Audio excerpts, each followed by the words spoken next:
Palagi ka daw pagod. Kahit na lagi kang tulog. Naku, baka hindi lang kasi kulang sa tulog yan, baka kulang ka din sa magnesium. Magnesium is one of the most underrated vitamins. It helps with mental clarity, sleep quality, muscle recovery, blood pressure regulation. So narito na ang ilang mga sintomas na deficient ka sa magnesium. Again hindi lahat ng sintomas na to ay nagtuturo na ikaw ay may magnesium deficiency na. Pwede pero hindi lagi.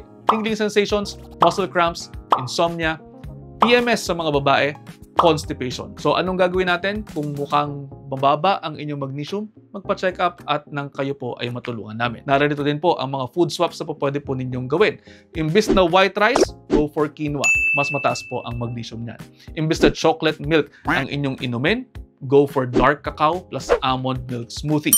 Mas mataas din po ang magnesium niyan. Kaya naman, kung ikaw ay laging parang pagod kahit na hindi ka naman stress masyado, i-check po natin ang magnesium at magpa-check up na rin po kayo. Para naman sa ganoon, matulungan po namin kayo. At ayun, almost 1 minute na to. I hope you're all 1 minute wiser.